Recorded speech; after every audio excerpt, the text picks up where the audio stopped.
Hmm. Hi, a very good afternoon to you on Friday, the 25th of September 2020. My name's Chris, and this is my diary, the old geezer's diary. It's one of those things that I do, try and do three or four times a week sometimes, and it just depends on the mood I'm in, really, how far it goes and how often I do it and stuff. And I thought today I would do a little diary entry, essentially because I'm just trying to get a better image here for you, but such is life. Oh, that's better. And today I bumped into something that was interesting, so I thought I'd report it back to you. Good afternoon, young Stephen Bird. I hope you're well. Nice to see you. And it was down at the supermarket. So today I went to film a little bit for a story that I'm doing for another channel. And then I went to the supermarket to get some bits and pieces. Dot's run out of Weetabix. You can't believe it, can you? You've got to be so careful about running out of Weetabix. Anyway, went in the supermarket, had a nice little route round, saw some things that I wanted, picked them up, additional to the Weetabix. And there you have it. That was it. Very nice, quite pleasant. Bought, I don't know, half a dozen or a dozen items or something. No big issues, no big problems.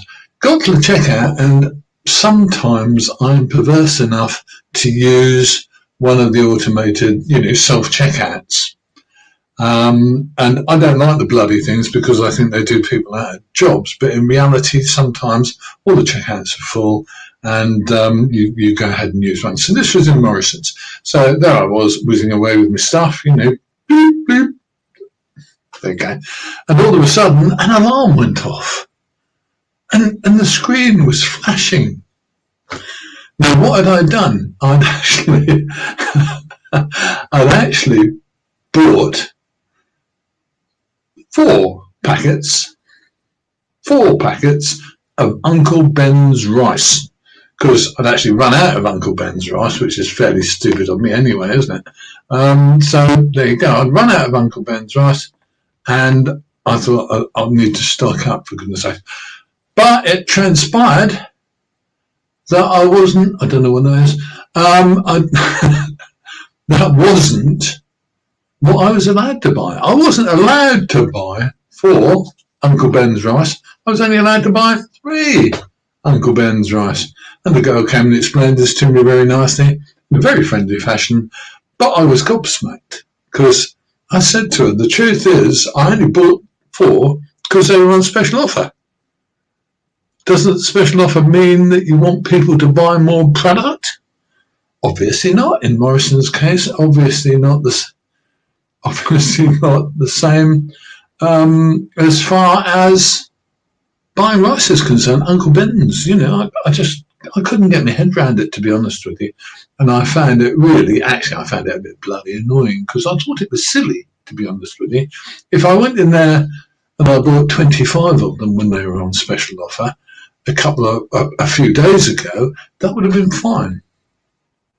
But now I bought 4 and I had to put one back, which is fine.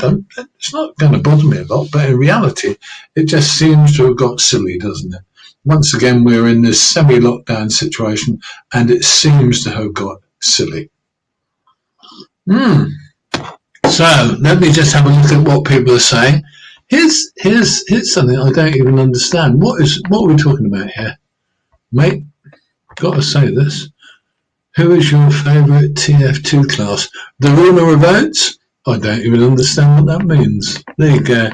And what has my friend Master Bird said? I'm just looking for it. Sorry about that. Local lockups. Don't know what local lockups is, Stephen. But, oh, I see, lockdowns. Hey, you're too clever for me. I think you're right, actually. I'm not sure whether that's right. Anyway, I think people are just feeling really panicky and scary at the moment. Do you agree? I don't know. I think it is really getting a bit panicky and scary generally all around. Buy one free. What? Mike Brooks says, buy one, get one free, get stuff for the... Well, very true, really, wasn't it? I thought that was jolly silly, actually. And yes, Stephen, Arthur Bird, I did know precisely what you meant, but it was one of those things that happens, wasn't it? Okay, the other thing to mention to you now, while I had this young woman's attention, she was very pleasant and helpful, While I had her attention, I thought, I'll ask another question or two. And the question I wanted to ask, when I went in the supermarket, immediately next to me were a youngish couple who weren't wearing masks, and I had my mask on, and the security guy on the door, who was letting us in limited numbers, as it were, said, don't you have masks? And they said, no, we're exempt. And I thought, okay, no problem. They didn't have any badges or chains or anything, whatever, but they were exempt, so that was fine. But they went in, and when I got into the supermarket, there are a lot of quite young, healthy-ish looking people in the supermarket without masks on. And while I had the young woman's attention dealing with my wild stockpiling of an extra packet of Uncle Ben's, I asked her what was going on. I said, what's the story about this, the no masks or mask thing? You don't ask people to show any kind of proof or anything. And she said, no, we can't. She said, we actually are not permitted to ask. We're told by our management that if someone says they're exempt, we have to accept that they're exempt. I said, don't they have cards and, lanyards and things to show? And she said, well, they may have, but we don't have to ask them to show them. I said, okay. And she said that the reality is that the police can actually ask to see some proof that they are exempt from the rules, but that's all that can happen. They can't ask the reason why they're exempt, but if they've got an appropriate card to say they're exempt, or if they have the lanyard to say they're exempt, they're exempt. And from the shopkeeper's point of view, if you say, haven't you got a mask? And they say, we're exempt, you can't ask any more. And that was interesting. Now, there was a young man, very nice, polite, youngish guy, 30-ish, I suppose, who said, no, I'm exempt. And he got out his little card and showed me, and it demonstrated the point. And I thought, that's fine. I said, yeah, okay. And he said it's about the thing with not being asked and stuff, is it's discrimination. And I thought, okay, what do I know? In reality, it was really quite an odd one, wasn't it? And I found that really strange, let me tell you, that if you're exempt, you don't have to kind of demonstrate it or prove it, or even show your card or badge. And what really got me, I suppose, is that the people who were saying they were exempt or whatever looked young and fit. They didn't look old and at risk, really, which I doubt there's probably am, but there you go. Odd, isn't it? Do you know? I'm just going to pick up one or two more of these comments, and Stephen Bird is, I think, a pretty accurate assessor of what's going on in the world. He thinks people are getting nervous again. He says, and all the numbers going out is from people not following the rules, the COVID numbers going out. I'm not convinced about that. Let's see what else he's got to say. Morris is in Brums, throw people out for not appearing. Well, that's very brave of them, I think. And, right, Lorraine, this is Stephen's wife, Lorraine, had a scary moment with a man getting too close in Morrison's. She said to him, and the security man actually told him to leave, threw him out. There you go. I'm sorry, Stephen, I'm not laughing at you. I'm just laughing at young Mike Brooks, who says we need some homemade TV masks. Yes, I think we do. But unfortunately, I'm not going to do any. It's a nice idea. Wouldn't it be promotional? It would be really serious and heavy-duty promotion, I think, don't you? I love it. But I'm now going to end up on a bit more of a serious note, because personally, there's something I want to say on this, because I think it's quite important. No, not really. But to be honest with you, having looked at a lot of facts and figures and goodness knows whatever over the last 6 or 8 or 9 months, as I think most of us have, I've come to one conclusion, which is that I think we ain't going to stop it, kids.